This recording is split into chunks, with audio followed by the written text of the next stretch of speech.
refletir sobre as experiências vividas na pandemia e como construir uma nova narrativa para o futuro a partir de agora. Esses são os objetivos da 20ª edição da Bienal do Livro, entre os dias 3 e 12 de dezembro, no Rio de Janeiro. Os livros fazem parte da nossa vida desde sempre. Seja para entreter com figuras coloridas e lúdicas na primeira infância, alfabetizar na escola, estudar na faculdade, descansar nas horas vagas da vida adulta ou manter o cérebro ativo na terceira idade. Nos últimos anos, assistimos ao fechamento de gigantes do setor, mas isso não significa que esse produto está sendo esquecido. Só em 2021, já são mais de 36 milhões de livros físicos vendidos no país, um volume de 2 bilhões de reais. É sobre isso que vamos falar agora. Para o Mundo que eu quero saber, esse é um podcast do Jornal da Band, comigo, Joana Trepton, produção, edição de Larissa Zapata, Camila Corsini e Beatriz Duncan. Recebemos aqui hoje, no Para o Mundo que eu quero saber, Tatiana Zácaro, responsável pela Bienal, e para entrevistá-la junto comigo está a Beatriz Duncan, diretamente da redação da Band Rio. Oi meninas, tudo bem? Boa tarde para vocês. Oi, boa tarde. Boa tarde, João. Prazer estar aqui com vocês. Obrigada pelo convite. Meninas, eu quero saber como é que tá. Nós estamos gravando esse podcast em meio à Bienal. Eu quero entender como é que tá sendo essa Bienal nesse período quase pós-pandêmico. A gente não pode falar em fim da pandemia, mas a gente já fala em retomada das atividades. Então, como é que está sendo, Tatiana, a retomar as atividades ou fazer a Bienal nesse período de retomada? Conta pra gente. Olha, eu posso dizer que está sendo uma grande emoção. Eu estava agora mesmo conversando com alguns autores, todo mundo, né, falando, nossa, vocês estão de parabéns, como tá incrível, como é bom chegar aqui, ver os corredores repletos de crianças, a felicidade, né, dos alunos de estarem. E aí a gente projeta isso, imagina, né? Depois de terem passado tanto tempo longe das salas de aula, sem poder ir para a escola, sem encontrar os amigos, eles retornam às salas de aulas e retornam podendo vir à Bienal, né? Que tem essa relação tão forte, afetiva na vida das crianças. E de uma maneira geral, a programação cultural, eu já me emocionei em vários momentos. Foi muito, ainda está sendo, né? Quer dizer, construir tudo foi muito desafiador, trabalhando num cenário de muitas incertezas, acreditando, enfim, né, no nosso calendário de vacinação, conversando muito com órgãos públicos, com a Prefeitura do Rio de Janeiro, e querendo muito fazer, né? Porque assim, a Bienal, além dela tratar de um assunto que é de suma importância, que é a literatura, cultura, educação, a Bienal do Rio mora na memória afetiva das pessoas. Então, né, depois de tanto tempo que nós passamos dentro de casa, e eu brinco falando que a gente passou tanto tempo vendo preso em casa, e a gente conseguia ver a vida através dos livros, né, somente. Agora, de repente, as pessoas vêm aqui e conseguem estar num lugar com todos os livros que existem. Então, é realmente emocionante. E pegando um pouquinho desse gancho que você falou, que a gente está muito tempo em casa, vendo o mundo através dos livros, qual a importância da leitura nesse momento? Eu fui na Bienal alguns dias, fui fazer a cobertura e reparei que realmente as pessoas, os visitantes, estão muito animados com o livro, estão entusiasmados com a leitura. A gente tem exatamente isso, acompanhando muito isso. As pessoas estão muito animadas, muito felizes de estar aqui e muito ávidas por comprar livros.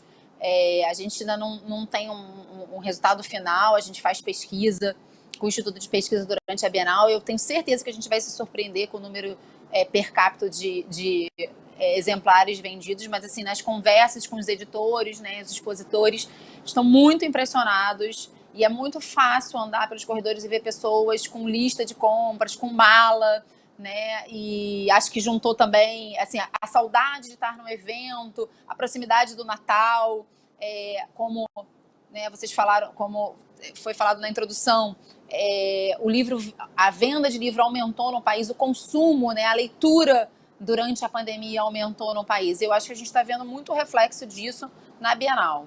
Muito legal. E explica pra gente, conta pra gente quais estão sendo os pontos altos da edição desse ano. A programação cultural, né? A Bienal é um programa de conteúdo, então é muito diverso, plural.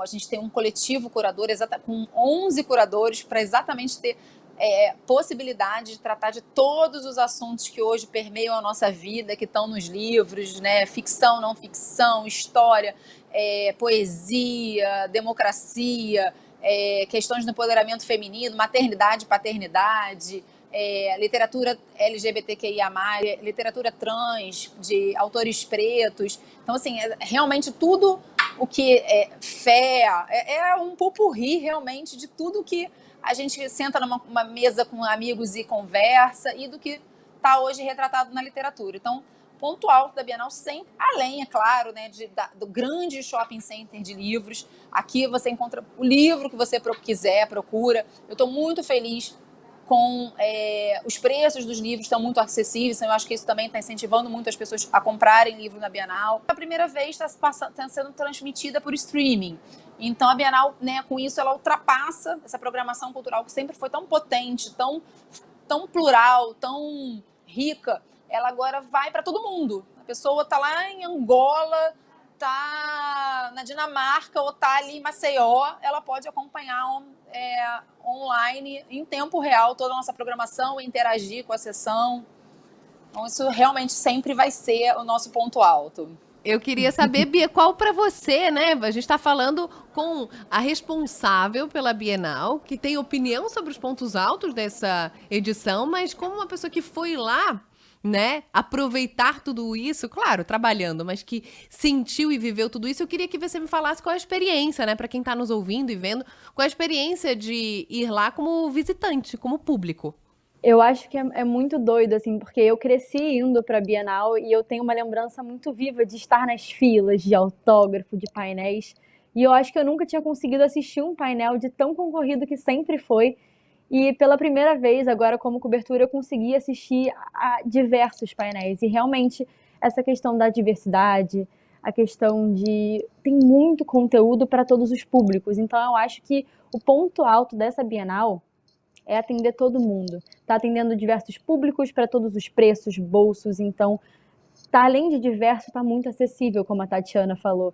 Então, é muito bacana você ver tanta gente diferente reunida, compartilhando uma paixão, que é a leitura, que é o livro, e tá todo mundo muito empolgado. E a gente vive também numa época, né, de muita rede social, de postagem, e muita gente que está usando disso para divulgar livro, para divulgar leitura. Isso é muito bacana. Eu acho que é mais esse combo de cultura, diversidade, representatividade. Eu acho que é isso que está marcando essa Bienal, que me marcou muito como visitante, e alguém fez uma cobertura, né? Eu acho que isso foi muito relevante esse ano. Teve muita diversidade, realmente, muita representatividade, com a importância de trazer essas vozes para um evento tão relevante quanto a Bienal, uma 20ª edição em formato híbrido, né, que a gente está tendo.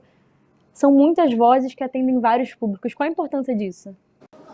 Você tocou num ponto principal, e eu vou dar, na verdade, um passo atrás, né? Que eu falei muito da Estação Plural, que é o lugar que a gente tem de conteúdo para jovem adulto, mas aí quando a gente fala de pluralidade, né? De como a Bienal ela é para todo mundo mesmo, de todos os gostos. A gente também tem uma atividade infantil, eu vim de lá agora há pouco, e que é a maior atividade da Bienal, são 600 metros quadrados, se chama Metamorfose, não à toa, né, por conta desse momento de transformação que todos nós passamos. E aí é exatamente isso que a Bienal é. Ela é para a criança que vem com a escola, a criança que vem com a família, que vem né, com os pais, com os tios, para o adolescente, para o adulto. Ela é plural e é isso que é muito importante, ela é plural desde os temas que ela trata, né, de todos os temas que fazem parte. A Bienal proporciona isso, que a gente trabalhe no que a gente já gosta, mas ela seduz para que você descubra novos autores, descubra novos livros. E na criança, ela assim, é muito importante. Eu tenho filha pequena, minha filha veio sábado, vem agora daqui a pouco de novo.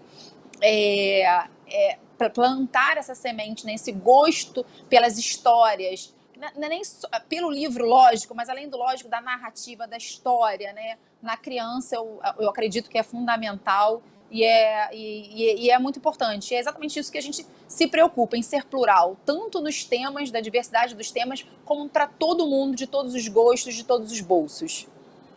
Nossa, isso é essencial hoje em dia e é muito lindo ver isso na cultura, né? As pessoas querem se sentir inseridas. Explica pra gente como é que você enxerga os números de compra e venda de livro, né? No Hoje em dia, a gente fala muito sobre livrarias que fecham, a gente fala muito sobre as pessoas terem tendência de ler mais em aplicativos e tal. Se a gente puder fazer um apanhadão disso, as pessoas estão lendo mais?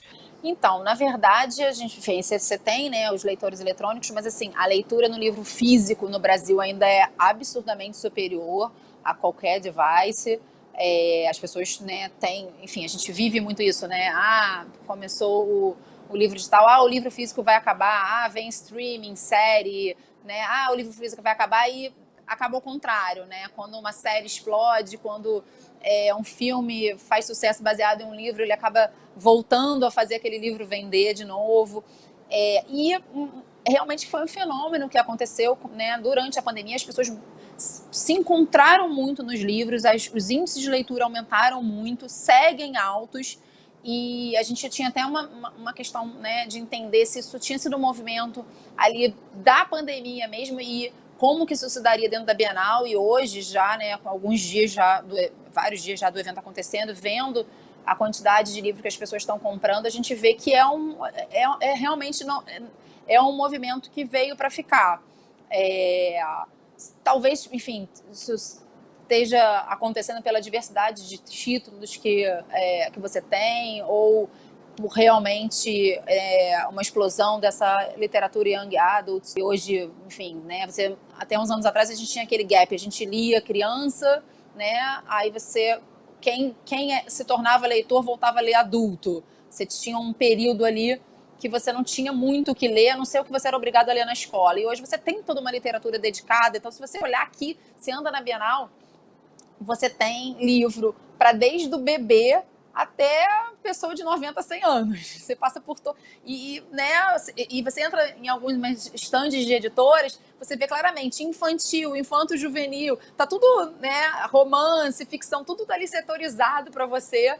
Quando eu fui, eu percebi que tem muita variedade, assim, de contos para criança, para adultos. Eu vi muita criança, foi uma coisa até que me emocionou, foi a primeira imagem que eu tive entrando na Bienal no primeiro dia, foi a quantidade de alunos de escolas que estavam indo na Bienal. Como é que vocês fazem para atrair esse público? Porque a gente sabe, né, tem a questão também da leitura digital, mas rede social, os aplicativos de entretenimento, de vídeo, isso chama muita atenção da criançada. Como é que faz para trazer para um evento como a Bienal? Então, a nossa atividade infantil, né, como eu falei, são 600 metros quadrados, ela é toda de atividades interativas, toda. Então, de uma forma lúdica, né, ela tem uma curadoria, a gente trabalha com pedagogas, né, pessoas. Então, assim, a nossa atividade brincando de uma forma totalmente lúdica, é lindo, o espaço está lindo. E de uma forma totalmente lúdica, a criança é impactada pelas histórias, pelo brincar histórias, né? E ela passa por todo um processo, a atividade ela tem todo um caminho a ser percorrido. No final, a criança, obviamente, a criança que já é alfabetizada, ela tem uma parede em que ela escreve, então ela completa aquele ciclo da criação da história, né? De dar asas à imaginação até isso se tornar uma história escrita. E eu acho que é isso o que a Bienal vem fazendo, né? E que a gente, enfim, se foca muito, por isso que é a atividade mais importante, porque a gente tem uma parceria muito grande com as escolas, com as secretarias de educação, Secretaria Municipal do Rio de Educação, Secretaria Estadual do Rio de Educação, para trazer as crianças, porque exatamente mostrar, e que é muito, muito, muito incrível isso. Né? E aí, de novo, eu vou falar da minha experiência pessoal, que eu tenho filha, quando ela vê que o filme que ela gostou saiu de um livro, ou que aquele jogo que ela joga virou um livro, né? E aí você brinca nessa cultura de convergência que ela se retroalimenta. Então, eu acho que quando a gente mostra que atrás daquele jogo, atrás daquela tela, tem sempre a história, a matéria-prima é a história, que é a matéria-prima do livro. A criança entende isso e ela circula em todos os ambientes. É muito legal, é um universo encantador. A gente precisa incentivar a leitura e a literatura, são um pontinho de começo, de início para tanta coisa, né? Hoje em dia a gente fala tanto em soft skills, em criatividade. As pessoas precisam ter imaginação, nós não somos mais robôs no mercado de trabalho, nós precisamos ser criativos. E como é que a gente pode estimular a nossa criatividade? Através de referências. E a leitura, a literatura nos trazem essas referências. Claro que o cinema também, tudo hoje em dia são referências. Rede social, navega na rede social, navega no TikTok, Instagram, Facebook, porque aí você vai pegar um monte de referência, mas não deixa de lado a leitura, né? E todo tipo de leitura, desde jornal até livro de quadrinhos. Se você não gosta tanto, de vez em quando, vai. Não é a tua praia, mas você vai lá e você experimenta um pouquinho mais. Então, realmente é muito legal. Parabéns pelo trabalho, viu? Conta com a gente pro que vocês precisarem. Eu espero que a gente se encontre na próxima edição. Muito obrigada, obrigada. Aproveitar para convidar vocês e todo mundo. Vem para a Bienal, ainda dá tempo e que tá super bacana. Obrigada, Bia. Jo, muito obrigada. Gente. É um prazer estar aqui falando com vocês, principalmente sobre leitura, que é tão importante, é uma paixão que eu retomei depois de muitos anos. Obrigada pela oportunidade de falar sobre a Bienal. Obrigada, meninas. Este foi o Pare o Mundo que eu quero saber, podcast do Jornal da Band, comigo, Joana Treptow, que tem a proposta de explicar assuntos da atualidade com uma linguagem leve e acessível. Até a próxima. Tchau.